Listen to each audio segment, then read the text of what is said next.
Alright everyone, we have some poll analysis to do here because we now have a statistical tie in the Virginia gubernatorial race. I know Nate Silver is still skewing his polls, pretending that's not the case with his various weighted metrics, but, 2016 is calling Nate, so meta-conglomerate or having a little bit of a problem there.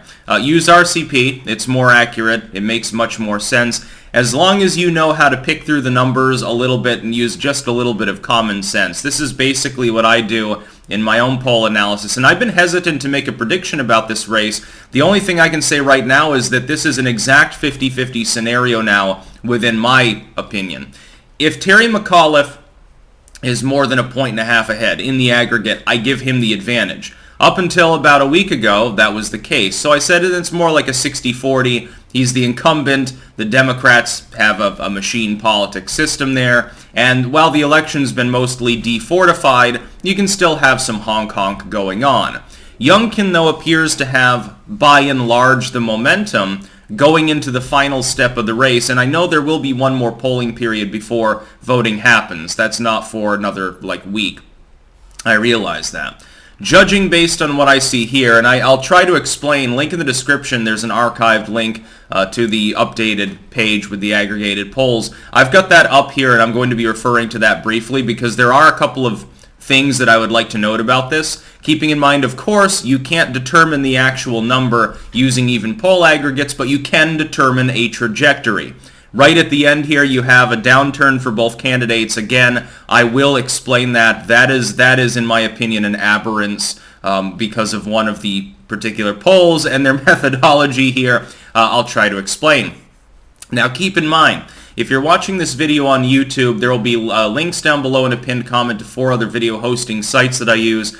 I make several videos every single day exclusive on those sites that don't make it onto YouTube, so if you want the full clank every day, you should join me there. And make sure to get some caffeine in whatever form you prefer. If you're in the UK, it's probably tea. If you're in the US, it's probably coffee.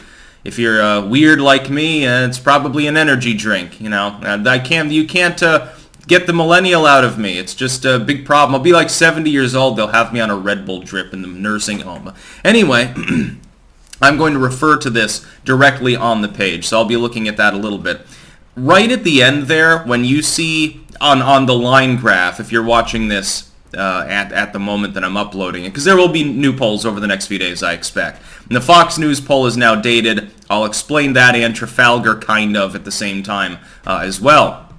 The reason why that downturn is happening, and it looks like both candidates just magically crashed and burned by a couple of points. What happened? That's because of the VCU poll on here. If you check their margin of error, which is listed, it's 6.4. That's way more than it should be. That's because their sample size is small. This is not a mainline polling firm. I'm not even going to pay attention to this poll. If I take this poll off, and I'm paying attention just to polls that are post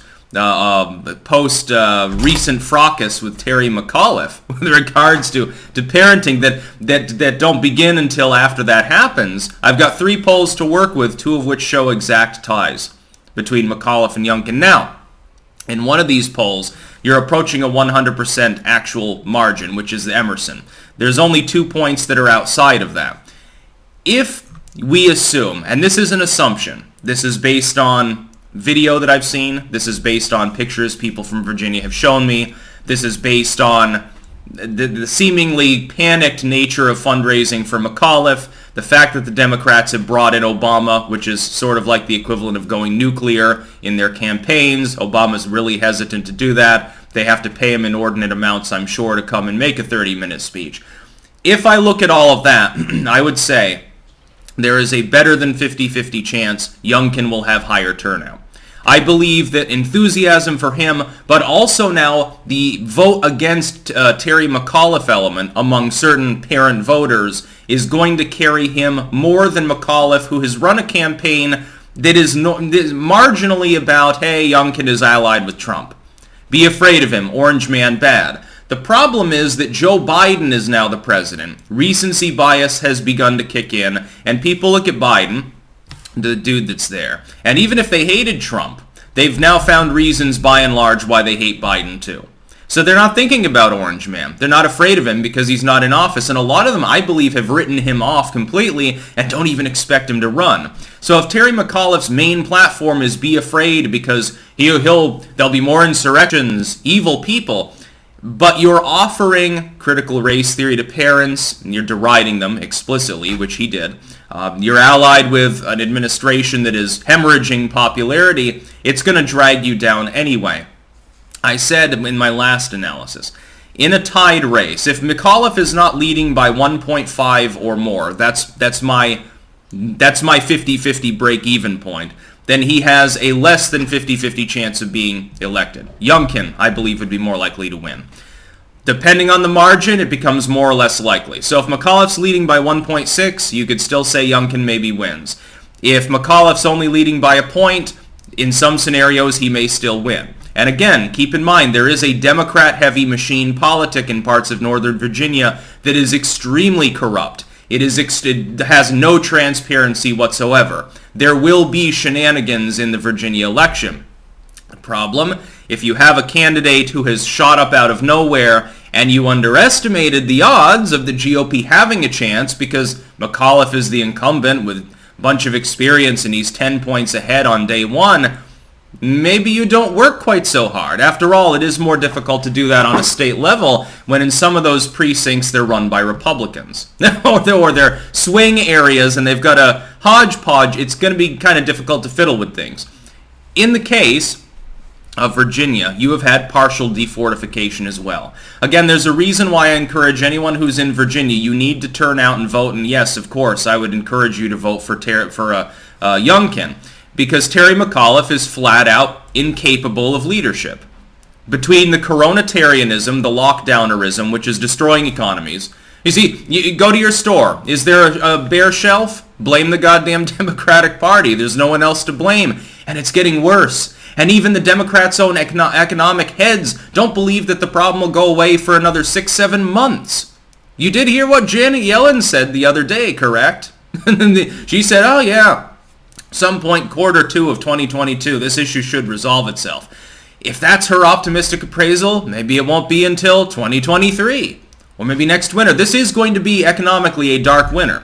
Biden is now poised to institute a job-crushing vaccine mandate supported by people like Mcauliffe, by the way. Totally supports it. Virginia still has some lockdowner mentality there. This is Virginia, is a major East Coast port region, especially for the military, but there's portage that goes on there. It's not just Florida. It's not just coastal Texas. It's not just New York City. And at this point, that's just for show, basically. Or Boston. Virginia has a lot of portage. If those ports are hazarded by, Terry McAuliffe's non-leadership, you would think things slow down further. And of course, the more states right now that are run by the GOP, the more states that are suing the Biden admin to try to undo some of the worst damage that he's done economically. Well, it'd be great to have the state of Virginia. It's a major player, especially since it's literally right there with D.C. It is a major player when it comes to domestic policy especially. So yes, give Youngkin the position. I mean, obviously Terry McAuliffe's not working out. People like him in Northam can't lead, so why not have the dude who's a political outsider? It worked with Trump. You remember those economic boom times? Even if you hated the dude, you can't possibly look at the economy today and say things are better off than they were a couple of years ago. No, prior to the coronatarian lockdowns, which again were all state level and predominantly lingering on, were all entirely blue state led. Other than that, the Trump presidency was a bonanza. The Biden presidency, despite things ostensibly opening back up more or less in most states, is a disaster economically. There's no other way to fucking put it. I would expect that based on the current trajectory, which will probably stabilize here, there's now a 50-50 chance in the gubernatorial race. A week ago, it was 60-40 in favor of Terry McAuliffe. A couple months ago, it was like he was running away with it. But then he shot himself in the foot. This, by the way, is this narrowing, if you look statistically, you can see it on the line graph. It's predominantly about mistakes that Mcauliffe made, not any particular virtue that Youngkin has. About the only thing buoying Terry Mcauliffe up potentially is that some of the early voting already had taken place when he was like 8 or 9 points ahead, so it's going to lean largely towards him. And they're going to find plenty of those votes at the 11th hour, including probably after election night. Just so that you're aware, that will happen. It's just a matter of did they print enough of them? Did they have the time? After all, they thought that Youngkin was basically, it was impossible for him to win up until a few weeks ago. Well, there's not that long to go in the election, so pour out and vote and make sure that you take somebody else to go and vote with you that's eligible. Otherwise they just vote Democrat anyway if they're not eligible to vote. We all know how the zombies in the graveyard are. And of course, it's almost Halloween, so the Democratic voters are getting restless right now. That's about all. Peace out.